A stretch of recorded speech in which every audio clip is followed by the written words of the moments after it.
Ça y est, on a enfin eu des révélations par rapport à la GoPro 13 qui est censée sortir d'ici mi-septembre, donc dans un mois tout pile le jour où je filme cette vidéo. Et comme tous les ans, il y a des fuites à peu près à cette période.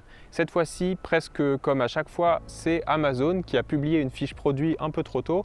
Et du coup, on a pu voir pas mal de photos en rapport avec la nouvelle caméra, la GoPro 13, mais aussi en rapport avec un deuxième modèle de caméra qui va sortir en même temps que la GoPro 13 et aussi quelques accessoires qui vont être compatibles avec cette nouvelle caméra. Donc je vais vous parler de tout ça parce qu'il y a des choses qui sont assez intéressantes à remarquer. La première chose qu'on peut remarquer sur cette nouvelle caméra, ça va être à propos du design et de l'apparence de la GoPro Hero 13 qui a l'air de conserver un design qui est totalement similaire au modèle d'avant. Donc que ça soit la 12, 11, 10 et 9, on a l'impression que la forme de la caméra n'a toujours pas changé. Ça va être bien pour la compatibilité des accessoires qui existaient déjà.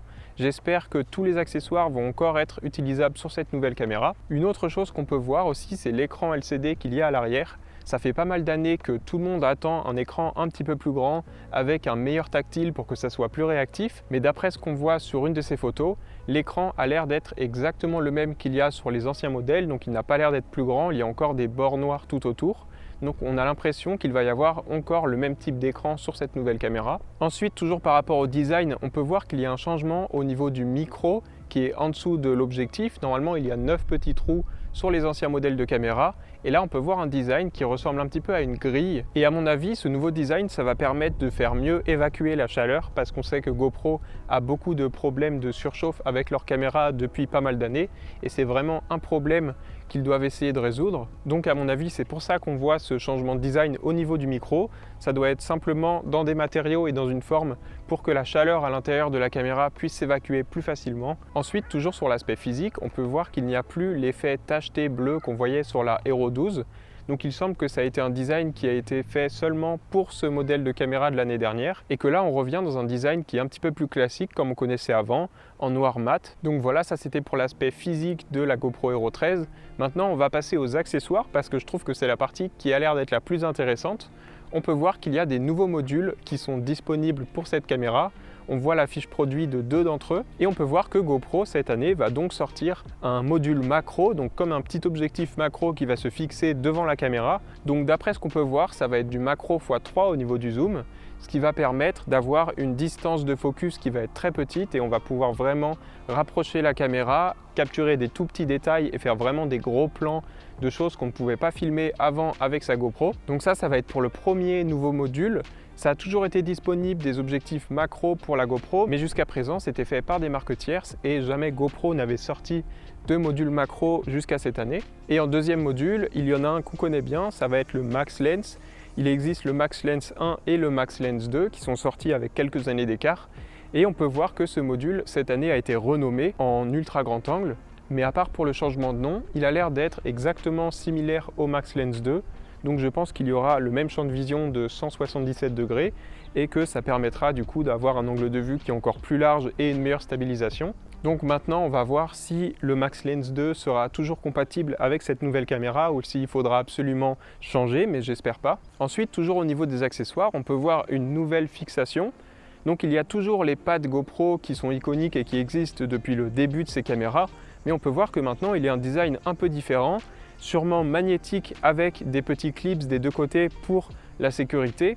Et c'est quelque chose que propose déjà DJI depuis quelques années, ce qui est beaucoup plus simple et beaucoup plus rapide que les vis GoPro qui existaient jusqu'à maintenant. Et cette fixation, elle veut aussi dire quelque chose d'autre, puisque jusqu'à présent, quand on avait le Media Mode sur sa caméra, donc qui est un module qui permet d'avoir quelques accessoires qu'on peut rajouter sur sa GoPro, on était obligé, si on voulait retirer la batterie ou la carte SD, de tout démonter.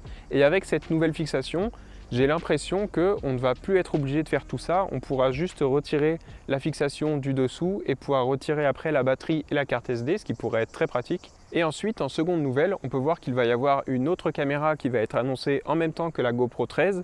Ça va être une GoPro Hero, donc une GoPro Lite si vous voulez. Donc le but de cette caméra, ça va être qu'elle soit un petit peu moins chère, qu'ils ont réduit les coûts parce qu'ils vont enlever un maximum de choses dessus. Par exemple, comme vous pouvez le voir sur la photo, il n'y aura pas d'écran à l'avant. Donc ils ont vraiment essayé de réduire les coûts, comme le font beaucoup de marques de téléphones, pour sortir des produits qui sont un petit peu moins chers et plus faits pour les débutants qui veulent vraiment se lancer et avoir leur première caméra. Et donc c'est un modèle qui fait un petit peu penser à la GoPro Hero 11 Mini qui était sortie du coup maintenant il y a 3 ans. Mais je rappelle que cette Hero 11 Mini a fait pas mal un flop parce qu'un des gros problèmes ça a été la surchauffe et la durée de vie de la batterie qui était du coup plus courte que la GoPro normale. Et avec ce genre de design, malheureusement sur cette nouvelle GoPro Hero Lite, on voit que la batterie n'est pas amovible, donc ça va être une batterie interne qu'on ne pourra pas changer. Ce qui est dommage parce qu'en général, ça va raccourcir la vie du produit, c'est pas très écologique et ça fait que si un jour on commence à avoir des problèmes avec sa batterie, la caméra peut être mise à la poubelle. Donc ça, c'est vraiment dommage. J'espère que cette petite caméra va quand même avoir des choses qui sont intéressantes. Apparemment, elle va être limitée en 4K au niveau de la résolution, mais pour moi, ça, c'est pas trop problématique.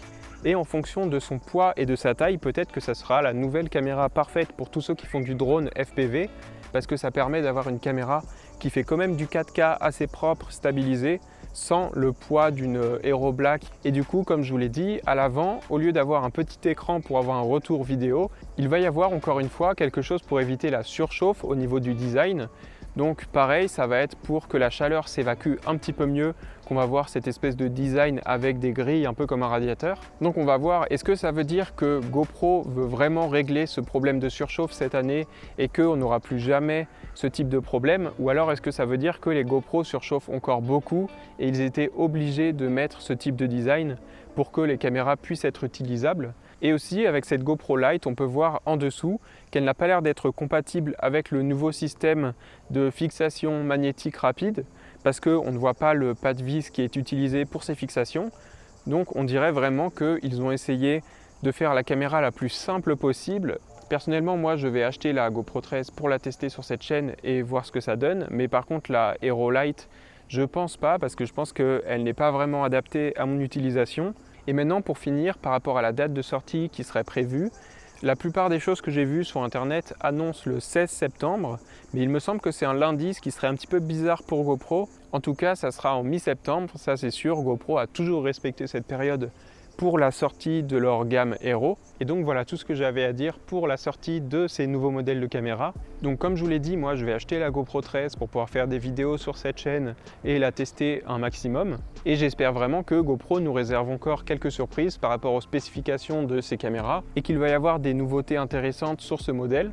Donc dites-moi ce que vous en pensez en commentaire, si jamais vous pensez à acheter la GoPro 13 ou si la GoPro Lite peut vous intéresser, dites-le moi, ça m'intéresse. Aussi avant de partir, un petit message pour tous ceux qui ont l'abonnement GoPro, si jamais vous êtes encore abonné et que ça fait plus d'1 an, vous aurez le droit normalement à 100 $ de réduction sur le prochain modèle, mais je crois que c'est valable que pour une caméra par an. En tout cas, moi j'ai encore l'abonnement, donc si jamais je prends la GoPro 13, j'ai vu dans un email que j'ai reçu de la part de GoPro que j'aurais 100 $ de réduction. Il y a une époque, on pouvait prendre l'abonnement en même temps que la caméra pour avoir cette réduction, mais maintenant il faut avoir l'abonnement au moins 1 an, donc il faut que ce soit un renouvellement pour avoir cette réduction sur votre prochaine caméra. Donc voilà, c'est fini pour cette vidéo. Si jamais il y a d'autres nouvelles sur cette caméra, je vous referai une petite mise à jour dans une autre vidéo. Je vous remercie d'avoir regardé jusqu'à la fin et je vous dis ciao, à la prochaine.